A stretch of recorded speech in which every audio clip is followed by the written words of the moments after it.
ലോകത്തിലെ ഏറ്റവും വിലയേറിയ കല്യാണം, ഏറ്റവും expensive marriage in the world. ലോകത്തിലെ ഏറ്റവും സമ്പന്നന്മാരുടെ ലിസ്റ്റ് നമ്മൾ നോക്കുകയാണെന്നുണ്ടെങ്കിൽ 11ാം സ്ഥാനത്ത് നിൽക്കുന്ന മുകേഷ് അംബാനിയുടെ മകനായിട്ടുള്ള ആനന്ദ് അംബാനിയുടെ കല്യാണമാണ് ലോകത്തിലെ ഏറ്റവും സമ്പന്നമായ, ഏറ്റവും വിലയേറിയ കല്യാണം. അതോ സൂര്യൻ അസ്തമിക്കാത്ത സാമ്രാജ്യം എന്ന് അറിയപ്പെടുന്ന ബ്രിട്ടീഷ് സാമ്രാജ്യത്തിന്റെ അധിപനായിട്ട് നിൽക്കുന്ന ചാൾസ് രാജാവിന്റെ അന്നത്തെ കല്യാണം, ചാൾസ് ആൻഡ് ഡയാന മാരേജ് ആണ് ലോകത്തിലെ തന്നെ ഏറ്റവും എക്സ്പെൻസീവ് ആയിട്ടുള്ള മാരേജ് എന്നുള്ളൊരു കാര്യം അന്നും ഇന്നും പല ആൾക്കാരും ചിന്തിക്കുന്ന ഒരു കാര്യം തന്നെയാണ്. തലയിൽ വെക്കുന്ന ഒരു തലപ്പാവിന് എത്ര രൂപ വരെ വരാം? ഒരു തലപ്പാവിന്റെ വില 3 ഡിജിറ്റ് കോടി. 3 ഡിജിറ്റ് കോടി എന്ന് പറയുമ്പോൾ 160 കോടി രൂപയുടെ ഒരു തലപ്പാവാണ് ഇവിടെ നിൽക്കുന്ന ആനന്ദ് അംബാനി എന്ന് പറയുന്ന അംബാനിയുടെ 3ാമത്തെ മകൻ ധരിച്ചേക്കുന്ന, അദ്ദേഹത്തിന്റെ തലയിൽ വെച്ചേക്കുന്ന ഈ ഒരു തലപ്പാവിന്റെ വില എന്ന് പറയുന്നത് 1981 നടന്നേക്കുന്ന 1981 നടന്നേക്കുന്ന ഡയാന കല്യാണത്തിന്റെ ഒരു വിവരം നമ്മൾ നോക്കുകയാണെന്നുണ്ടെങ്കിൽ അന്ന് $48 മില്യൺ ചെലവാക്കിക്കൊണ്ടായിരുന്നു അന്ന് ആ ഒരു കല്യാണം നടത്തിയെന്നുള്ളൊരു കാര്യമാണ് പറയപ്പെടുന്നത്. ഇന്നത്തെ ഒരു വാല്യൂഷൻ അനുസരിച്ച് നോക്കുകയാണെന്നുണ്ടെങ്കിൽ പല ആൾക്കാരും പറയുന്ന ഒരു കാര്യം എന്ന് പറയുന്നത് ഈ പറയുന്ന അംബാനിയുടെ കല്യാണത്തിനേക്കാളും, അംബാനിയുടെ മകന്റെ കല്യാണത്തിനേക്കാളൊക്കെ ഒരുപാട് മേലെയാണ് ഡയാന രാജ്ഞിയുടെ കല്യാണം എന്നുള്ളൊരു കാര്യം തന്നെയാണ് പല ആൾക്കാരും പറയുന്ന ഒരു ആർഗ്യുമെന്റ് എന്ന് പറയുന്നത്. ചില ആൾക്കാർ പറയുന്നു ജിയോ ഞങ്ങൾ റീചാർജ് ചെയ്തുകൊണ്ടാണ്, ജിയോയുടെ ആ ഒരു വലിയ വരുമാനം വെച്ചുകൊണ്ട് തന്നെയാണ് അംബാനി ഈ ഒരു കല്യാണം നടത്തിയേക്കുന്നത്. വലിയൊരു കല്യാണമായിട്ടുള്ള ആനന്ദ് അംബാനിയുടെ വലിയൊരു മാരേജ് സെറമണി, ഉദ്ദേശം 5000 കോടി രൂപയോളം വരുന്ന ഈ ഒരു മാരേജ് സെറമണി നടത്തിയേക്കണേ എന്നുള്ളൊരു കാര്യമൊക്കെ തന്നെയാണ് പല ആൾക്കാരും പറയുന്നത്. ശരിക്കും അംബാനിയുടെ ഏറ്റവും വലിയ വരുമാന സ്രോതസ് എവിടെ നിന്നാന്നുള്ളൊരു കാര്യം നിങ്ങൾ അറിയുകയാണെന്നുണ്ടെങ്കിൽ ഈ ചോദ്യത്തിനുള്ളൊരു കൃത്യമായിട്ടുള്ള ഉത്തരം നിങ്ങൾക്ക് കൃത്യമായിട്ട് ലഭിക്കും. കാരണം നമ്മൾ ചിന്തിക്കുന്നതിനപ്പുറമാണ് അംബാനി എന്ന് പറയുന്ന ആ ഒരു ബിസിനസ് മാഗ്നറ്റിന്റെ സാമ്രാജ്യവും അദ്ദേഹം ഈ ഒരു കല്യാണം നടത്തിക്കുന്നതിന്റെ പിന്നിലുള്ള ഒരു ഉദ്ദേശം എന്ന് പറയുന്നത്. കാരണം സാധാരണക്കാരനെ സംബന്ധിച്ചിടത്തോളം അംബാനി എന്ന് പറയുന്ന ഒരു ബിസിനസ്മാൻ ആണെന്നുണ്ടെങ്കിൽ അംബാനിയുടെ ആ ഒരു ബിസിനസ് ലെവലിനെ കുറിച്ച് കൃത്യമായിട്ട് മനസ്സിലാക്കിക്കുന്ന ആൾക്കാരെ സംബന്ധിച്ചിടത്തോളം അംബാനി ഈ ചെയ്തുകൊണ്ടിരിക്കുന്ന കല്യാണം പോലൊരു പക്കാ ബിസിനസ് ആണെന്നുള്ളൊരു കാര്യം വേണം മനസ്സിലാക്കാനായിട്ട്. എന്താണെന്നുള്ള കാര്യമൊക്കെ നിങ്ങൾക്ക് ഡീറ്റെയിൽ ആയിട്ട് പറയാം. എല്ലാ പ്രേക്ഷകർക്കും പുതിയ വീഡിയോയിലേക്ക് സ്വാഗതം. എൻ്റെ പേര് ഡൊണാൾഡ് എന്നാണ്. So welcome back to today's video. ലോകത്തിൽ തന്നെ ഏറ്റവും സമ്പന്നനായിട്ടുള്ള വ്യക്തികളുടെ ലിസ്റ്റ് നമ്മൾ നോക്കുകയാണെന്നുണ്ടെങ്കിൽ ആദ്യത്തെ 10 സ്ഥാനങ്ങളിലെങ്കിലും നമുക്ക് കാണാൻ പറ്റുന്ന ഒരു വ്യക്തിയാണ് യഥാർത്ഥത്തിൽ മുകേഷ് അംബാനി എന്ന് പറയുന്നത്. കറന്റ് അദ്ദേഹത്തിന്റെ ഇപ്പോഴത്തെ ഒരു പൊസിഷൻ അനുസരിച്ച് നമ്മൾ നോക്കുകയാണെന്നുണ്ടെങ്കിൽ ലോകത്തിലെ 11ാമത്തെ ഏറ്റവും സമ്പന്നനായിട്ടുള്ള വ്യക്തിയാണ് മുകേഷ് അംബാനി എന്ന് പറയുന്നത്. ഈ മുകേഷ് അംബാനിയുടെ 3ാമത്തെ മകനായിട്ടുള്ള ആനന്ദ് അംബാനി എന്ന് പറയുന്നത് അദ്ദേഹത്തിന്റെയും രാധിക മെർച്ചന്റ് എന്ന് പറയുന്ന വധുവരന്മാരുടെ ആ ഒരു കല്യാണമാണ് മുംബൈയിലുള്ള BKCയിൽ ഇപ്പോൾ നടന്നുകൊണ്ടിരിക്കുന്നത്. മുകേഷ് അംബാനി എന്ന് പറയുന്ന ലോകത്തിലെ തന്നെ 11ാമത്തെ ഏറ്റവും സമ്പന്നനായിട്ടുള്ള വ്യക്തിയുടെ ഒരു ആസ്തി, ഒരു സ്വത്ത് വിവര പട്ടികയിലുള്ള അദ്ദേഹത്തിന്റെ വരുമാനം നമ്മൾ നോക്കുകയാണെന്നുണ്ടെങ്കിൽ അദ്ദേഹത്തിന്റെ ആസ്തി എന്ന് പറയുന്നത് 7,65,000 കോടി രൂപയാണെന്നുള്ളൊരു കാര്യമാണ് പറയപ്പെടുന്ന ഒരു കാര്യം എന്ന് പറയുന്നത്. എത്ര? 7,65,000 കോടി രൂപ. അതിനകത്ത് ഈ ഒരു 5,000 കോടി രൂപ എന്ന് പറയുന്ന ഒരു എമൗണ്ടിനെ വെച്ച് നമ്മളൊന്ന് കാൽക്കുലേറ്റ് ചെയ്യുകയാണെന്നുണ്ടെങ്കിൽ അദ്ദേഹത്തിന്റെ സ്വത്തിന്റെ 0.6%, 1% താഴെ മാത്രമാണ് അദ്ദേഹം ഈ ഒരു കല്യാണത്തിന് വേണ്ടി ചെലവാക്കിയിട്ടുള്ളൂ. 5,000 കോടി എന്ന് പറയുന്ന ഒരു എമൗണ്ടിനെ കുറിച്ച് പറയുന്ന സമയത്ത് എല്ലാവരും പറയുന്ന ഒരു കാര്യം എന്ന് പറയുന്നത് ഈ 5,000 കോടി എന്ന് പറയുന്നത് ഞങ്ങൾ എല്ലാവരും കൂടി കഷ്ടപ്പെട്ട് സമ്പാദിച്ച പൈസയിൽ നിന്ന് ഞങ്ങൾ റീചാർജ് ചെയ്ത ജിയോ റീചാർജിൽ നിന്നും എടുത്തേക്കുന്ന എമൗണ്ട് ആണെന്ന് പല ആൾക്കാരും പറയുന്നത് കേൾക്കാനായിട്ട് സാധിച്ചായിരുന്നു. ഞാനും ഒരു ജിയോ യൂസറാണ്, ജിയോയുടെ റീചാർജ് ഒക്കെ ചെയ്യുന്ന ഒരാൾ തന്നെയാണ്. ഞാനും റീചാർജ് ചെയ്യുന്ന സമയത്ത് ഇതൊക്കെ തന്നെയായിരുന്നു ചിന്തിച്ച് വെച്ചായിരുന്നത്. പക്ഷേ ഇതിന്റെ റിയാലിറ്റി നോക്കി പോകുന്ന സമയത്താണ് ഒരു കാര്യം മനസ്സിലാക്കാനായിട്ട് പറ്റിയത്. മുകേഷ് അംബാനി എന്ന് പറയുന്ന ലോകത്തിലെ തന്നെ 11ാമത്തെ ഏറ്റവും റിച്ചസ്റ്റ് ആയിട്ടുള്ള ഇദ്ദേഹത്തിന്റെ ഏറ്റവും വലിയ വരുമാന സ്രോതസ് എവിടെ നിന്നാണെന്നുള്ളൊരു കാര്യം നമ്മൾ നോക്കുകയാണെന്നുണ്ടെങ്കിൽ റിലയൻസ് ഇൻഡസ്ട്രീസ് എന്ന് പറയുന്ന ഒരു കമ്പനിയാണ് ഇദ്ദേഹത്തിന്റെ ഏറ്റവും വലിയ വരുമാന സ്രോതസ്സായിട്ട് കണക്കാക്കപ്പെടുന്ന ഒരു കാര്യം എന്ന് പറയുന്നത്. റിലയൻസ് ഇൻഡസ്ട്രീസ് എന്ന് പറയുന്ന ഒരു കമ്പനിയുടെ ഒരു വാല്യൂഷൻ നമ്മൾ നോക്കുകയാണെന്നുണ്ടെങ്കിൽ $250 ബില്യൺ മേലെയാണ് ഒരു കമ്പനിയുടെ വാല്യൂഷൻ എന്നുള്ളൊരു കാര്യമാണ് പറയപ്പെടുന്ന ഒരു കാര്യം എന്ന് പറയുന്നത്. ലോകത്തിലെ തന്നെ 39ാമത്തെ സ്ഥാനത്ത് നിൽക്കുന്ന ഏറ്റവും വലിയ കമ്പനികളിൽ ഒന്ന്. 39ാം സ്ഥാനത്ത് നിൽക്കുന്ന കമ്പനി എന്ന് പറയുന്ന സമയത്ത് ലോകത്തിലെ 1ാം സ്ഥാനത്ത് നിൽക്കുന്ന കമ്പനി എന്ന് പറയുന്നത് ആപ്പിൾ ആണ്. 2ാം സ്ഥാനത്ത് നിൽക്കുന്ന കമ്പനി എന്ന് പറയുന്നത് മൈക്രോസോഫ്റ്റ് ആണ്. $3.5 ട്രില്യൺ ആണ് ഈ കമ്പനികളുടെയൊക്കെ വാല്യൂഷൻ എന്നുള്ള കാര്യങ്ങളൊക്കെ നമുക്ക് ഓൾറെഡി അറിയാവുന്ന ഒരു കാര്യമാണ്. ഇങ്ങനെ 1, 2, 3 സ്ഥാനങ്ങളിലൊക്കെ താഴെ പോയിക്കൊണ്ട് 39ാം സ്ഥാനത്ത് നിൽക്കുന്ന ഒരു കമ്പനിയാണ് റിലയൻസ് ഇൻഡസ്ട്രീസ് എന്ന് പറയുന്നത്. ഈ കമ്പനിയുടെ വാല്യൂഷൻ എന്ന് പറയുന്ന $250 ബില്യണിന് മേലെ നിൽക്കുന്ന ഈ ഒരു ആസ്തിയിൽ നിന്നുള്ള ഒരു വരുമാനം തന്നെയാണ് ഇദ്ദേഹത്തിന്റെ ഏറ്റവും പ്രധാനപ്പെട്ട വരുമാനം എന്ന് പറയുന്നത്. ഇതുകൂടാതെ 45% സ്റ്റേക്കുള്ള ഇദ്ദേഹത്തിന്റെ ജിയോ ആണെങ്കിലും മറ്റ് പ്രധാനപ്പെട്ട ബിസിനസ് ആണെങ്കിലും ടെക്സ്റ്റൈൽ ആണെങ്കിലും അല്ലെങ്കിൽ മറ്റ് പല ബിസിനസ്സുകളാണെങ്കിലും ഇതെല്ലാം ഇദ്ദേഹത്തിന്റെ വരുമാനം തന്നെയാണ്. ഡയറക്റ്റ് ആയിട്ടുള്ള ബിസിനസ്സുകൾ പോരാഞ്ഞിട്ട് ഇൻഡയറക്റ്റ് ആയിട്ടുള്ള ഒരുപാട് ബിസിനസ്സുകളുണ്ട്. ഒരു എക്സാമ്പിൾ പറയുകയാണെന്നുണ്ടെങ്കിൽ ഇന്ത്യയിലുള്ള 72 ന്യൂസ് ചാനലുകൾ അംബാനി മേടിച്ചിരിക്കുന്നു എന്നുള്ളൊരു കാര്യം പറയുകയാണെന്നുണ്ടെങ്കിൽ എത്ര പേർക്ക് വിശ്വസിക്കാനായിട്ട് പറ്റും? ETV ഉത്തർപ്രദേശ്, ETV മുംബൈ എന്നൊക്കെ പറഞ്ഞുകൊണ്ട് ഒരുപാട് ചാനലുകൾ നമുക്ക് കാണാനായിട്ട് സാധിക്കും. ഈ ചാനലിൻ്റെയൊക്കെ ഒരു ഉടമ എന്ന് പറയുന്നത് യഥാർത്ഥത്തിൽ മുകേഷ് അംബാനിയാണ്. ഇത്രയും കാശിന്റെ ഒരു പുറത്ത് നിൽക്കുന്ന ഇത്രയധികം സെറ്റപ്പിൽ ഇത്രയധികം ഒരു വലിയൊരു ബിസിനസ് മാഗ്നറ്റ് ആയിട്ട് നിൽക്കുന്ന മുകേഷ് അംബാനിയെ സംബന്ധിച്ചിടത്തോളം അദ്ദേഹത്തിന്റെ സ്വത്തിന്റെ 0.5% മാത്രമാണ് അദ്ദേഹം ചെലവാക്കിയിട്ടുള്ളൂ എന്നൊരു കാര്യം പറയുന്ന സമയത്ത് ലോകത്തിലെ ഏറ്റവും വലിയൊരു കല്യാണത്തിലെ ലിസ്റ്റുകളുടെ ഒരു പട്ടിക നമ്മൾ നോക്കുകയാണെന്നുണ്ടെങ്കിൽ ഡയാന രാജ്ഞിനെ കുറിച്ച് പറയാത്തവരായിട്ട് ആരും ഉണ്ടാവില്ല. ഈ ഒരു കല്യാണത്തിന്റെ അന്നത്തെ ചെലവ്, അതായത് 1981 ചെലവിനെ കുറിച്ച് പറയുന്ന ഒരു കാര്യം എന്ന് പറയുന്നത് $48 മില്യൺ ആയിരുന്നു എന്നുള്ളൊരു കാര്യം തന്നെയാണ് പറയപ്പെടുന്നത്. ഇന്നത്തെ ഒരു വാല്യുവേഷൻ അനുസരിച്ച് നമ്മൾ നോക്കുകയാണെന്നുണ്ടെങ്കിൽ ഈ ഒരു വാല്യുവേഷൻ എന്ന് പറയുന്നത് ഒരു ഇൻഫ്ലേഷനും കാര്യങ്ങളൊക്കെ വെച്ചുകൊണ്ട് നമ്മൾ നോക്കുകയാണെന്നുണ്ടെങ്കിൽ ഇന്നത്തെ ഒരു വാല്യുവേഷൻ അനുസരിച്ച് ഒരു $156 മില്യൺ ആണ് ഇതിന് വേണ്ടിയിട്ട് ചെലവാക്കിയിരിക്കുന്ന ഒരു ഡയാന രാജ്ഞിയുടെ കല്യാണത്തിന് വേണ്ടി ചെലവാക്കിയിരിക്കുന്ന ഒരു തുക എന്ന് പറയുന്നത് $156 മില്യൺ. ഈ അംബാനിയുടെ കല്യാണത്തിന്റെ ഒരു വില പട്ടിക അല്ലെങ്കിൽ അതിനുവേണ്ടി ചെലവാക്കിയിരിക്കുന്ന ഒരു കണക്ക് നമ്മൾ നോക്കുകയാണെന്നുണ്ടെങ്കിൽ അതിന് എത്ര രൂപ വരും എന്നുള്ളൊരു കാര്യം നിങ്ങൾ ചിന്തിച്ചിട്ടുണ്ടോ? മില്യൺ ഡോളേഴ്സിന്റെ കണക്ക് പറയുകയാണെന്നുണ്ടെങ്കിൽ ഇന്നത്തെ വാല്യുവേഷൻ അനുസരിച്ച് പറയുകയാണെന്നുണ്ടെങ്കിൽ $600 മില്യൺ ആണ് ഈ ഒരു കല്യാണത്തിന് വേണ്ടി ചെലവാക്കിയിരിക്കുന്ന ഒരു തുക എന്ന് പറയുന്നത്. $600 മില്യൺ. അതായത് 4 ഡയാനയുടെ കല്യാണം നടത്താൻ പറ്റുന്ന തരത്തിൽ 4 ഡയാന കല്യാണങ്ങളുടെ ഒരു കപ്പാസിറ്റിയോട് കൂടിയിട്ടാണ് ഒരു മുകേഷ് അംബാനിയുടെ മകന്റെ ആനന്ദ് അംബാനിയുടെ കല്യാണം നടത്തിക്കുന്നൊരു കാര്യം വേണം നിങ്ങൾ മനസ്സിലാക്കാനായിട്ട്. ഈ ഒരു കണക്കുകളെ കുറിച്ച് പറയുന്ന സമയത്ത് 10 ഓസ്കാറുകൾ നടത്താനായിട്ട് ഇത്രയും കാശ് മതി എന്നുള്ള കാര്യങ്ങളൊക്കെ പറയുന്നുണ്ടായിരുന്നു. അതുപോലെ തന്നെ 10 പ്രധാനപ്പെട്ട വലിയ ഇവന്റുകൾ നടത്താനായിട്ട് ഇത്രയും കാശ് മതി എന്നുള്ളൊരു കാര്യം പറയുന്നുണ്ടായിരുന്നു. ഒപ്പം തന്നെ ഇന്ത്യയിൽ ഇതുവരെ ഇറങ്ങിയിരിക്കുന്ന ഏറ്റവും എക്സ്പെൻസീവ് ആയിട്ടുള്ള സിനിമകൾ, ഏറ്റവും വലിയ ബിഗ് ബഡ്ജറ്റ് സിനിമകൾ എന്ന് പറയുന്നത് ഇപ്പോൾ കൽക്കി ആയിക്കോട്ടെ, ബാഹുബലി ആയിക്കോട്ടെ, അല്ലെങ്കിൽ ലിയോ ആയിക്കോട്ടെ, അല്ലെങ്കിൽ ഏത് സിനിമകളായിക്കോട്ടെ, ഈ സിനിമകളുടെ എല്ലാം ലിസ്റ്റുകൾ കൂടി നമ്മൾ കണക്ക് കൂട്ടാണെന്നുണ്ടെങ്കിൽ പോലും ഈ പറയുന്ന ഒരു തുകയുടെ അടുത്ത് എത്തില്ല എന്നുള്ളൊരു കാര്യം തന്നെയാണ് ഇതിൻ്റെ ഒരു കണക്കുകളുടെ ഒരു പ്രത്യേകത എന്ന് പറയുന്നത്. സോ ഏകദേശം ഒരു രൂപരേഖ നിങ്ങൾക്ക് കിട്ടിക്കാണും എന്താണ് അംബാനി എന്നും അംബാനിയുടെ വരുമാന സ്രോതസ് എവിടെ നിന്നാണെന്നും അദ്ദേഹം എത്ര ശതമാനം ഇതിനു വേണ്ടി ചെലവാക്കിയിട്ടുണ്ടെന്നുള്ളൊരു കാര്യം, ഒപ്പം തന്നെ ഈ ഒരു കല്യാണത്തിന്റെ ഒരു റേഞ്ച് എത്ര മാത്രമാണെന്നുള്ളൊരു കാര്യം. ഈ ഒരു കല്യാണത്തിന്റെ ഏറ്റവും വലിയൊരു പ്രത്യേകത എന്താണെന്ന് നോക്കുകയാണെന്നുണ്ടെങ്കിൽ പ്രീ വെഡിങ് സെറിമണിയായിരുന്നു. പ്രീ വെഡിങ് സെറിമണി എന്ന് പറയുന്ന ഉദ്ദേശം ഒരു 5 മാസങ്ങൾക്ക് മുമ്പ് ജാംനഗറിൽ വെച്ച് നടന്നിരുന്നതായിട്ട് നമുക്ക് എല്ലാവർക്കും കാണാൻ പറ്റിയ ഒരു കാര്യം തന്നെയായിരുന്നു. ജാംനഗർ എന്ന് പറയുന്നത് ഗുജറാത്തിലുള്ള ഒരു സ്ഥലമാണ്. ജാംനഗർ എന്ന് പറയുന്ന സമയത്ത് ഒരു സാധാരണ ഒരു ലോക്കൽ ഏരിയ ആണെന്നുണ്ടെങ്കിൽ പോലും ജാംനഗറിനെ കുറിച്ച് ഏറ്റവും ആൾക്കാർ സെർച്ച് ചെയ്യപ്പെടുന്നതിന്റെ ഒരു പ്രധാനപ്പെട്ട കാരണം എന്ന് പറയുന്നത് റിലയൻസ് തുടങ്ങിയത് ജാംനഗർ എന്ന് പറയുന്ന ഈ ഒരു ഏരിയയിൽ നിന്നാണെന്നുള്ളൊരു കാര്യം തന്നെയാണ് റിലയൻസിനെ കുറിച്ച് ഏറ്റവും കൂടുതൽ ആൾക്കാർ പറയുന്ന ഒരു കാര്യം എന്ന് പറയുന്നത്. രണ്ടാമത്തെ കാര്യം എന്ന് പറയുന്നത് ലോകത്തിലെ തന്നെ വേൾഡിലെ തന്നെ ഏറ്റവും വലിയൊരു വൈൽഡ് ലൈഫ് സാങ്ച്വറി, മാൻമെയ്ഡ് ആയിട്ട് മനുഷ്യനിർമ്മിതമായിട്ടുള്ള ഒരു സൂ അല്ലെങ്കിൽ ഒരു മൃഗങ്ങൾക്ക് വേണ്ടിയിട്ട് ഒരു സാങ്ച്വറി ഉണ്ടാക്കിയിരിക്കുന്ന ഒരു സ്ഥലം ഏതാണെന്ന് ചോദിക്കുകയാണെന്നുണ്ടെങ്കിൽ അത് വൻതാര എന്ന് പറയുന്ന ഒരു വൈൽഡ് ലൈഫ് സാങ്ച്വറിയാണ്. ആനന്ദ് അംബാനിയാണ് അതിൻ്റെ കാര്യങ്ങളും മറ്റൊക്കെ നടത്തുന്ന ഒരാളെന്ന് പറയുന്നത്.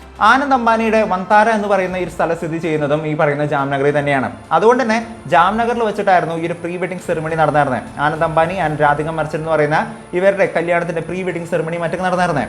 അന്ന് ഈ ഒരു കല്യാണത്തിന്റെ സെറിമണിക്ക് വേണ്ടി അന്ന് റിഹാന അവിടെ വന്നായിരുന്നായിരുന്നു, നമ്മൾ കണ്ടായിരുന്നായിരുന്നു. ലോകത്തിലെ തന്നെ ഏറ്റവും വിലപിടിപ്പുള്ള ആർട്ടിസ്റ്റുകളിൽ ഒരാളാണ് യഥാർത്ഥത്തിൽ റിഹാന എന്ന് പറയുന്നത്. അവരൊന്ന് അവിടെ വന്ന് പാട്ടും മറ്റൊക്കെ പാടുന്നതായിട്ട് നമ്മൾ കണ്ടായിരുന്നു. വേൾഡിലെ തന്നെ ഏറ്റവും വലിയ റിച്ചസ്റ്റ് ആയിട്ടുള്ള സെലിബ്രിറ്റീസുകളുടെ ലിസ്റ്റ് നമ്മൾ നോക്കുകയാണെന്നുണ്ടെങ്കിൽ മാർക്ക് സക്കർബർഗ്, ഫേസ്ബുക്കിന്റെ CEO ആയിട്ടുള്ള ഓണറായിട്ടുള്ള മാർക്ക് സക്കർബർഗ് ഈ ഒരു പരിപാടിക്ക് വേണ്ടി പങ്കെടുത്തായിരുന്നു. മൈക്രോസോഫ്റ്റിന്റെ ഓണറായിട്ടുള്ള അതിന്റെ ഫൗണ്ടർ ആയിട്ടുള്ള ബിൽ ഗേറ്റ്സ് പോലും ഈ ഒരു പരിപാടിക്ക് വേണ്ടി വന്നായിരുന്നതായിട്ട് നമ്മൾ കണ്ടായിരുന്ന കാര്യം തന്നെയായിരുന്നു. അന്ന് ഇന്ത്യ വിസിറ്റ് നടത്തിയിട്ട് അന്ന് നമ്മുടെ ചായ്വാല എന്നല്ല അദ്ദേഹത്തിന്റെ പേര്, അവർ ചായ അടിക്കുന്ന ആ വീഡിയോ ഒക്കെ ഭയങ്കര ട്രെൻഡ് അയക്കുന്ന കാര്യമൊക്കെ നമ്മൾ കണ്ടായിരുന്ന ഒരു കാര്യം തന്നെയായിരുന്നു. സോ അന്ന് വലിയ രീതിക്ക് ഒരു പരിപാടി നടത്തിക്കൊണ്ട് തന്നെയായിരുന്നു ഈ ഒരു പ്രീ വെഡിങ് സെറിമണി അന്ന് അവിടെ നടത്തിയായിരുന്നത്. ഈ ഒരു സെറിമണിക്ക് വേണ്ടി മാത്രം അന്ന് അവിടെ ചിലവായിരുന്നത് ഉദ്ദേശം 1000 കോടി രൂപയിൽ മേലെയായിരുന്നു എന്നുള്ളൊരു കാര്യം തന്നെയാണ് അന്നത്തെ കണക്കുകൾ പ്രകാരം പറയപ്പെടുന്ന ഒരു കാര്യം എന്ന് പറയുന്നത്. അന്നത്തെ വെഡിങ് കാർഡ് എന്ന് പറയുന്നതാണ്, ഈ ഒരു പ്രീ ഇൻവിറ്റേഷൻ കാർഡ് എന്ന് പറയുന്നതിനെ നമ്മൾ നോക്കുകയാണെന്നുണ്ടെങ്കിൽ ഒരു വലിയ ബോക്സ് ആയിരുന്നു ഇവർ എല്ലാവർക്കും വേണ്ടി കൊടുത്തായിരുന്നത്. വരുന്ന എല്ലാവർക്കും ഒരു ഗിഫ്റ്റ് ബോക്സ് ആയിരുന്നു കൊടുത്തായിരുന്നത്. രൂപങ്ങളും, അതായത് റിലീജിയസ് ആയിട്ടുള്ള ദൈവങ്ങളുടെ രൂപവും മറ്റൊക്കെ വെച്ചുകൊണ്ട്, ഒപ്പം തന്നെ ഇൻവിറ്റേഷനും മറ്റൊക്കെ വെച്ചുകൊണ്ടുള്ള വലിയൊരു ഇൻവിറ്റേഷൻ ബോക്സ് ആയിരുന്നു ഓരോ ആൾക്കാർക്ക് വേണ്ടി ഇവർ കൊടുത്തായിരുന്നത്. അതിനുശേഷം ഒരു രണ്ടാമത്തെ പ്രീ വെഡിങ് സെറിമണി എന്ന് പറഞ്ഞുള്ള രീതിക്ക് ഒരു സെറിമണി നടത്തിയായിരുന്നു. അത് യഥാർത്ഥത്തിൽ ഇവിടെ ആയിരുന്നില്ല, ഒരു ക്രൂസ് ഷിപ്പിലായിരുന്നു, ഇറ്റലി വെച്ചായിരുന്നു ഈ ഒരു പരിപാടി നടന്നിരുന്നത് എന്നുള്ളൊരു കാര്യമായിരുന്നു പറയപ്പെടുന്ന ഒരു കാര്യം എന്ന് പറയുന്നത്. അന്ന് അവിടെ പ്രധാനപ്പെട്ട ഒരുപാട് സെലിബ്രിറ്റികൾ ഈ ഒരു ക്രൂസ് ഷിപ്പിനകത്ത് പങ്കെടുത്തായിരുന്നു എന്നുള്ള കാര്യങ്ങളൊക്കെ പറയുന്നുണ്ട്. ഒപ്പം തന്നെ കടലിൽ വെച്ച് നടന്നിരുന്ന ഈ ഒരു ക്രൂസ് ഷിപ്പിലുള്ള ഒരു വെഡിങ് എന്ന് പറയുന്നത് ലോകത്തിലെ തന്നെ one of the most expensive marriage എന്നുള്ളൊരു കാര്യം നമുക്ക് ഈ ലിസ്റ്റ് നോക്കുകയാണെന്നുണ്ടെങ്കിൽ കാണാൻ പറ്റുന്ന ഒരു കാര്യം തന്നെയാണ്. അതിനും ഉദ്ദേശം ഒരു 400 കോടി രൂപയിൽ മേലെ ചെലവാക്കിയിരുന്നു എന്നുള്ള കാര്യങ്ങളൊക്കെ തന്നെ മുമ്പേ തന്നെ പറഞ്ഞ ഒരു കാര്യം തന്നെയായിരുന്നു. അങ്ങനെ കല്യാണത്തിന് മുമ്പേ തന്നെ ഒരുപാട് പ്രീ വെഡിങ്ങുകളും മറ്റ് പരിപാടികളും ഇതിന് വേണ്ടിയിട്ടുള്ള വസ്ത്രങ്ങളും മറ്റും ഒരു എണ്ണം നമ്മൾ നോക്കുകയാണെന്നുണ്ടെങ്കിൽ ഇദ്ദേഹം ഈ ഒരു ആനന്ദ് അംബാനിയുടെ വാച്ച് കളക്ഷനെ കുറിച്ച് മാത്രം പറയുന്ന സമയത്ത് ഒരു വീഡിയോ ഭയങ്കരമായിട്ട് ട്രെൻഡിങ് ആയിട്ട് പോയിരുന്നു. ആനന്ദ് അംബാനിയുടെ കയ്യിൽ കിടക്കുന്ന ഒരു വാച്ച് കണ്ടിട്ട് ഈ മാർക്ക് സക്കർബർഗിന്റെ ഭാര്യ എങ്ങനെ ശരിക്കും ഇങ്ങനെ എടുത്ത് നോക്കുന്ന ഒരു വീഡിയോ ഒക്കെ ഭയങ്കരമായിട്ട് ട്രെൻഡിങ് ആയിട്ട് പോയിരുന്ന ഒരു സംഭവം ഉണ്ടായിരുന്നു ആ ഒരു സമയത്ത്. ഉദ്ദേശം 50 കോടി രൂപയുടെ അടുത്ത് വില വരുന്ന വാച്ചുകളൊക്കെ ആയിരുന്നു അന്ന് ആനന്ദ് അംബാനി ഉപയോഗിച്ചിരുന്നത്. 10 ഫ്രണ്ട്സിന് വേണ്ടിയിട്ട് ഇദ്ദേഹം ഗിഫ്റ്റ് ചെയ്തേക്കുന്ന വാച്ചിന്റെ വില എന്ന് പറയുന്നത് ഓരോ വാച്ചിനും 2 കോടി രൂപയുടെ അടുത്ത് വില വരുന്ന ഒരു വാച്ചാണ്. ആ വാച്ച് സാധാരണക്കാരെ കൊണ്ട് മേടിക്കാനായിട്ട് സാധിക്കില്ല. അത് നല്ല ലക്ഷറിയസ് ആയിട്ട് നിൽക്കുന്ന റെപ്യൂട്ടേഷനുള്ള ആൾക്കാരെ കൊണ്ട് മാത്രമാണ് മേടിക്കാനായിട്ട് സാധിക്കൂ. അങ്ങനെ ഷാരൂഖ് ഖാൻ, സൽമാൻ ഖാൻ, രൺവീർ സിംഗ് എന്നിങ്ങനെ ഒരുപാട് പേർക്ക്, അതുകൂടാതെ 7 പേർക്ക് കൂടി ഇദ്ദേഹം ഗിഫ്റ്റ് ചെയ്തേക്കുന്ന ലോകത്ത് തന്നെ ആകെ 25 പീസ് അവൈലബിൾ ആയിട്ടുള്ള AP എന്ന് പറയുന്ന ബ്രാൻഡിൻ്റെ ആ ഒരു വാച്ച് ഗിഫ്റ്റ് ചെയ്തേക്കുന്ന വാർത്തകളും മറ്റൊക്കെ നിങ്ങൾ കേട്ടായിരുന്നു തന്നെയായിരുന്നു. അപ്പോൾ അത്രയും മാത്രം കാശ് ചെലവാക്കിക്കൊണ്ടുള്ള ഒരു പരിപാടി നടത്തിയതിന് ശേഷമാണ് ഇപ്പോൾ നമ്മൾ കണ്ടുകൊണ്ടിരിക്കുന്ന ഇപ്പോൾ ഒരു വെഡിങ് സെറിമണി എന്ന് പറയുന്ന ഒരു സെറിമണിയിലോട്ട് നിലവിൽ വന്നേക്കുന്നത്. ഈ ഒരു സെറിമണിയിലോട്ട് നമ്മൾ നോക്കുകയാണെന്നുണ്ടെങ്കിൽ BKC എന്ന് പറയുന്ന മുംബൈയിലൊരു പ്രധാനപ്പെട്ട ഒരു സിറ്റിയിലാണ് ഈ ഒരു പരിപാടി നടന്നുകൊണ്ടിരിക്കുന്നത്. BKC എന്ന് പറയുന്നത് നിങ്ങളൊന്ന് ഗൂഗിളിൽ പോയിട്ട് നടിക്കുകയാണെന്നുണ്ടെങ്കിൽ ഒരു കാര്യം കാണാനായിട്ട് പറ്റും. ഇന്ത്യയിലെ തന്നെ ഏറ്റവും വിലപിടിപ്പുള്ള ഒരു ഏരിയയാണ് BKC എന്ന് പറയുന്നത്. അതായത് റിയൽ എസ്റ്റേറ്റിനാണെങ്കിലും വാടകയ്ക്കാണെങ്കിലും എല്ലാത്തിനും ഏറ്റവും കൂടുതൽ എക്സ്പെൻസീവ് ആയിട്ട് നിൽക്കുന്ന ഒരു നഗരം തന്നെയാണ് യഥാർത്ഥത്തിൽ BKC എന്ന് പറയുന്നത്. ജൂലൈ 11, 12, 13, 14 തീയതിയോടെ നമ്മൾ നോക്കുകയാണെന്നുണ്ടെങ്കിൽ BKC എന്ന് പറയുന്ന സിറ്റിയിൽ പ്രധാനപ്പെട്ട ഓഫീസുകളൊന്നും വർക്കിംഗ് ആയിരിക്കില്ല എന്നുള്ളൊരു കാര്യം തന്നെയാണ് പറയപ്പെടുന്ന ഒരു കാര്യം എന്ന് പറയുന്നത്. അഥവാ വർക്കിംഗ് ആണെന്നുണ്ടെങ്കിൽ തന്നെ അവിടെയുള്ള എല്ലാ എംപ്ലോയീസിനും വർക്ക് ഫ്രം ഹോം ആയിരിക്കും എന്നുള്ളൊരു കാര്യമൊക്കെ തന്നെയായിരുന്നു നമുക്ക് കിട്ടിയിരുന്ന റിപ്പോർട്ടുകൾ പ്രകാരം മനസ്സിലാക്കാൻ പറ്റുന്ന ഒരു കാര്യം എന്ന് പറയുന്നത്. കാരണം ഇന്ന് ഈ ദിവസങ്ങളിൽ BKC എന്ന് പറയുന്ന ഒരു നഗരത്തിൽ വെച്ച് നടക്കുന്ന ജിയോ കൺവെൻഷൻ സെന്റർ, വേൾഡിലെ തന്നെ one of the best convention centre ആയിട്ടുള്ള അംബാനിയുടെ സ്വന്തം കൺവെൻഷൻ സെന്റർ ആണ്. ഉദ്ദേശം 1 ലക്ഷത്തിൽ മേലെ സ്ക്വയർ ഫീറ്റ് വരുന്ന ഈ ഒരു വലിയ കൺവെൻഷൻ സെന്ററിലാണ് ഈ ഒരു അംബാനിയുടെ മകന്റെ കല്യാണം നടക്കുന്നത്. ഇവിടെ വന്നിരുന്ന സെലിബ്രിറ്റീസിന്റെ ഒരു എണ്ണം നമ്മൾ നോക്കുകയാണെങ്കിൽ 1ാം സ്ഥാനം 2ാം സ്ഥാനം എന്ന് പറയുന്ന ഒരു എണ്ണമൊന്നുമില്ല. കാരണം നമ്മൾ ഇവരെ ഒരു സെക്ഷനായിട്ട് ഡിവൈഡ് ചെയ്യുന്നതായിരിക്കും കുറച്ചുകൂടി നല്ലത്. കാരണം പോപ്പ് ആർട്ടിസ്റ്റ് അല്ലെങ്കിൽ സിംഗേഴ്സിന്റെ ഒരു എണ്ണം മാത്രം നമ്മൾ നോക്കുകയാണെന്നുണ്ടെങ്കിൽ 1ാം സ്ഥാനത്ത് ഏറ്റവും മികച്ചതായിട്ട് ഏറ്റവും എക്സ്പെൻസീവ് ആയിട്ടുള്ള പാട്ടുകാരനായിട്ടുള്ള ബെസ്റ്റ് പോപ്പ് ആർട്ടിസ്റ്റ് എന്ന് പേരുള്ള ജസ്റ്റിൻ ബീബറൊക്കെ ആയിരുന്നു ഈ ഒരു പരിപാടിയിൽ പങ്കെടുക്കാനായിട്ട് വന്നിരുന്ന ഒരു പ്രധാനപ്പെട്ട ഒരു ആർട്ടിസ്റ്റ് എന്ന് പറയുന്നത്. അത് അന്ന് അദ്ദേഹം വന്നതിന് അദ്ദേഹത്തിന് വേണ്ടി ചെലവാക്കിയിരുന്ന ഒരു എമൗണ്ട് എന്ന് പറയുന്നത് 83 കോടി രൂപയായിരുന്നുള്ള കാര്യങ്ങളൊക്കെ നമുക്ക് മനസ്സിലാക്കാൻ പറ്റുന്ന ഒരു കാര്യം തന്നെയായിരുന്നു. 83 കോടി രൂപ എന്ന് പറയുന്ന സമയത്ത് നിങ്ങൾ മനസ്സിലാക്കേണ്ട മറ്റൊരു കാര്യം എന്താണെന്ന് നോക്കുകയാണെന്നുണ്ടെങ്കിൽ ജസ്റ്റിൻ ബീബറിന്റെ ഒഫീഷ്യൽ ഇൻസ്റ്റാഗ്രാം അക്കൗണ്ടിൽ ഇതുവരെ ഞാൻ അങ്ങനെ ഒരു പോസ്റ്റ് കണ്ടിട്ടില്ല. ജസ്റ്റിൻ ബീബറിന്റെ ഒഫീഷ്യൽ ഇൻസ്റ്റാഗ്രാം അക്കൗണ്ടിൽ അദ്ദേഹം പോസ്റ്റ് ചെയ്തേക്കുന്ന പോസ്റ്റുകൾ എന്ന് പറയുന്നത് ആനന്ദ് അംബാനിയുടെ ഒപ്പമുള്ള ഒരു ഇവന്റിന്റെ ഈ ഒരു ഇവന്റും അതിനോടനുബന്ധിച്ചുള്ള ഫോട്ടോകളും മറ്റൊക്കെയാണ്. ഇതുവരെ ജസ്റ്റിൻ ബീബർ ലോകത്തുള്ള ഒരു സെലിബ്രിറ്റീസിൻ്റെ ഒപ്പം ഇങ്ങനെ ഒരു ഫോട്ടോ അല്ലെങ്കിൽ ഒരു കല്യാണത്തിന് വേണ്ടിയിട്ട് ഒരു ഫോട്ടോ അങ്ങനെ എടുത്തിട്ടേക്കുന്നതായിട്ട് ഞാൻ ഇതുവരെ ഒരു പോസ്റ്റ് മറ്റൊന്നും കണ്ടിട്ടില്ല. അത്രയും മാത്രം ഇൻഫ്ലുവൻഷ്യൽ ആയിട്ടുള്ള രീതിക്ക് തന്നെയായിരുന്നു ജസ്റ്റിൻ ബീബർ ഈ ഒരു പോസ്റ്റ് മറ്റൊക്കെ ഇട്ടായിരുന്നത്. ഇതുകൂടാതെ ലോകത്തിലുള്ള മറ്റ് പ്രധാനപ്പെട്ട സിംഗേഴ്സുകൾ, പേര് നമുക്ക് അറിയുന്നതും അറിയാത്തതുമായിട്ടുള്ള ഒരുപാട് സിംഗേഴ്സ്, അതായത് ലൂയിസ് ഫോൺസി, ഡെസ്പാസിറ്റോ എന്ന് പറയുന്ന പാട്ടൊക്കെ പാടിയേക്കുന്ന അദ്ദേഹമൊക്കെ ആയിരുന്നു ഈ ഒരു പരിപാടി ഹോസ്റ്റ് ചെയ്യാനായിട്ട് വന്നായിരുന്ന ഒരു പ്രധാനപ്പെട്ട ആളെന്ന് പറയുന്നത്. ഇതുപോലെ ഒരുപാട് ആർട്ടിസ്റ്റുകളായിരുന്നു, ഒരു വലിയൊരു താരനിര തന്നെയായിരുന്നു. കിം കർദാഷിയൻ എന്ന് പറയുന്ന കർദാഷിയൻ സിസ്റ്റേഴ്സ് എന്ന് പറയുന്ന 2 പേര് ഇതിനു വേണ്ടി വന്നായിരുന്നു. ലോകത്തിലെ തന്നെ ഏറ്റവും എക്സ്പെൻസീവ് ആയിട്ടുള്ള മോഡൽസ് ആണ് അവരെന്നൊക്കെ പറയുന്നത്. ഇവരൊക്കെയായിരുന്നു ഈ പരിപാടിയിൽ വേണ്ടി വന്നായിരുന്ന ഏറ്റവും എക്സ്പെൻസീവ് ആയിട്ടുള്ള ആളുകൾ എന്നുണ്ടെങ്കിൽ ഇന്ത്യയിലുള്ള ഏറ്റവും എക്സ്പെൻസീവ് ആയിട്ടുള്ള ആർട്ടിസ്റ്റുകളുടെ എണ്ണം നമ്മൾ നോക്കുകയാണെന്നുണ്ടെങ്കിൽ അർജിത് സിംഗിനെ പോലെയുള്ള പാട്ടുകാർ, ഒരുപാട് ഗുജറാത്തി, പഞ്ചാബി എന്നിങ്ങനെ ഒരുപാട് സ്ഥലത്തു നിന്നുള്ള പാട്ടുകാരും മറ്റൊക്കെ വന്നുകൊണ്ട് ഹോസ്റ്റ് ചെയ്തിരുന്ന ഒരു ഇവന്റ് തന്നെയായിരുന്നു ആനന്ദ് അംബാനിയുടെ ഒരു വെഡിങ് സെറിമണി എന്ന് പറയുന്നത്. ഇതുകൂടാതെ ഫിലിം സ്റ്റാർസിനെ നമ്മൾ നോക്കുകയാണെന്നുണ്ടെങ്കിൽ ഏറ്റവും പ്രധാനമായിട്ട് നമുക്ക് അറിയാൻ പറ്റുന്നത് ഷാരൂഖ് ഖാൻ തന്നെയാണ്. ഷാരൂഖ് ഖാൻ ഈ ഒരു പരിപാടിയിൽ വലിയൊരു ഇൻവോൾവ്മെന്റ് ചെയ്തായിരുന്നു നമ്മൾ കണ്ടായിരുന്നു തന്നെയായിരുന്നു.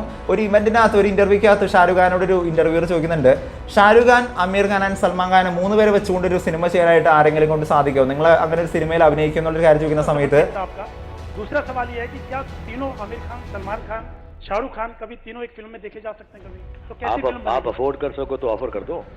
പറ്റുമെങ്കിൽ നിങ്ങൾ തന്നെ ഒരു സിനിമ ചെയ്യും, നിങ്ങൾ അതിനുവേണ്ടി പണം മുടക്ക്. അങ്ങനെ പണം മുടക്കാൻ തയ്യാറാണെന്നുണ്ടെങ്കിൽ ഞങ്ങൾ 3 പേരും ഒരുമിച്ച് അഭിനയിക്കാന്നുള്ളൊരു കാര്യങ്ങളൊക്കെ അദ്ദേഹം ആ ഒരു ഇന്റർവ്യൂവിൽ പറയുന്നതായിട്ട് കേൾക്കാനായിട്ട് സാധിച്ചായിരുന്നു. പക്ഷേ പിൽക്കാലത്ത് നമ്മൾ നോക്കുകയാണെന്നുണ്ടെങ്കിൽ അംബാനി കല്യാണത്തിലാണെന്ന് എനിക്ക് തോന്നുന്നു ഈ 3 പേരും ഒന്നിച്ച് വന്ന് അഭിനയിച്ചേക്കുന്ന ഒരു സീനും മറ്റൊക്കെ നമുക്ക് കാണാൻ സാധിച്ചായിരുന്നു. 3 പേരുടെ ഡാൻസ് പെർഫോമൻസ് മറ്റൊക്കെ നമുക്ക് കാണാൻ പറ്റുന്ന ഒരു കാര്യം തന്നെയായിരുന്നു.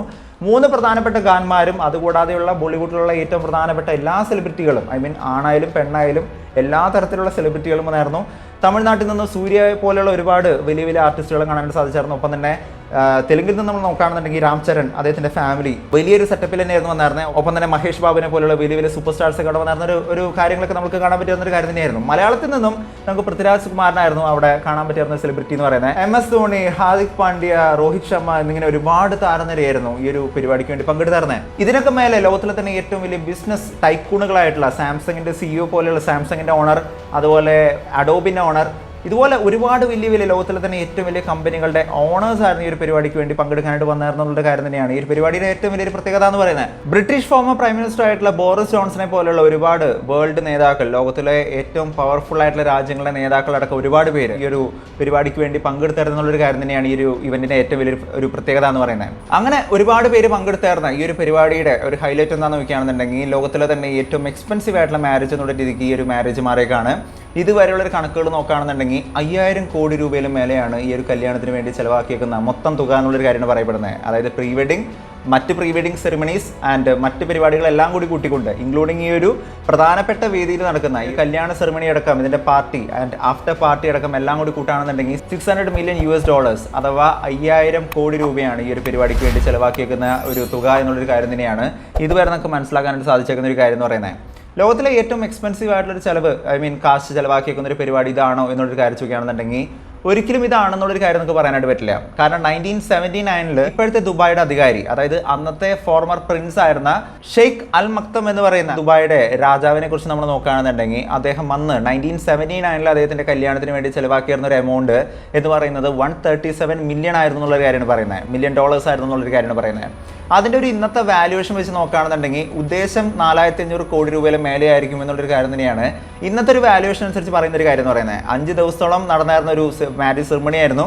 ഒരു രാജകുടുംബത്തിനെ വെച്ച് നോക്കുന്ന സമയത്ത് ഒരു വലിയ രീതിയിലുള്ള സെറിമണികൾ മറ്റൊക്കെ ഇതിനു മുമ്പും സംഭവിച്ചിട്ടുണ്ട്. പക്ഷേ ഈ ഒരു അടുത്ത കാലത്തെ ഒരു സ്റ്റേറ്റ്മെൻറ്റ് അല്ലെങ്കിൽ ഫിനാൻഷ്യൽ സ്റ്റേറ്റ്മെൻറ്റ് നമ്മൾ എടുത്ത് നോക്കുകയാണെന്നുണ്ടെങ്കിൽ ഏറ്റവും കൂടുതൽ കാശ് ചെലവാക്കിയേക്കുന്ന, അതായത് ഉദ്ദേശം ഇനി പറയുകയാണെന്നുണ്ടെങ്കിൽ അടുത്തൊരു 10 വർഷം എന്നല്ല പറയുന്നത്, അടുത്തൊരു 50 വർഷം അല്ലെങ്കിൽ അടുത്തൊരു 100 വർഷത്തേക്ക് നമ്മളൊരു കണക്ക് നോക്കുകയാണെന്നുണ്ടെങ്കിൽ ഇതിലും വലിയൊരു കല്യാണം വരണമെന്നുണ്ടെങ്കിൽ ഇച്ചിരി പാടാണ് എന്ന് പറയുന്ന തരത്തിൽ തന്നെയാണ് ഇപ്പോൾ ഈ ഒരു കല്യാണം, ഈ ഒരു സെറിമണി ഇവർ നടത്തി വെച്ചേക്കുന്നത്. ഇത്രയും വലിയൊരു കല്യാണം നടത്തുന്ന സമയത്ത് അത് ആക്ച്വലി ഒരു ആവശ്യകരമായിട്ടുള്ളൊരു കാര്യമാണ്. കാരണം ഒരുപാട് പേരുടെ ഈ കണ്ണീരും പ്രാക്കൊക്കെ ഒരു സൈഡിലൂടെ നടക്കുന്ന സമയത്ത് ഒരാൾക്ക് സ്വന്തം കാശ് ചിലവാക്കി ഇങ്ങനെ കല്യാണം നടത്തേണ്ട ആവശ്യമുണ്ടോ എന്നുള്ളൊരു കാര്യം ചോദിക്കുകയാണെന്നുണ്ടെങ്കിൽ കല്യാണം ഒരാളുടെ പേഴ്സണൽ ആയിട്ടുള്ളൊരു ഇൻട്രസ്റ്റ് ആണ്. അതായത് ഒരാൾക്ക് ഇപ്പോൾ കല്യാണം വളരെ ഭംഗിയായിട്ട് നടത്താനായിട്ട് ആഗ്രഹം ഉണ്ടെന്നുണ്ടെങ്കിൽ നടത്തുന്നതിലൊന്നും ഒരു തെറ്റില്ല. കാരണം ഒരു സാധാരണക്കാരൻ്റെ ഒരാൾ ഒരു 1 കോടി രൂപ സമ്പാദ്യമുള്ള ഒരാളെ സംബന്ധിച്ചിടത്തോളം അയാളുടെ മകൾക്കോ അല്ലെങ്കിൽ മകന് വേണ്ടിയിട്ട് ചിലവാക്കുന്ന കാശ് എന്ന് പറയുന്നത് ചിലപ്പോൾ 10 ലക്ഷം, 15 ലക്ഷം, 20 ലക്ഷം രൂപയായിരിക്കും അല്ലേ.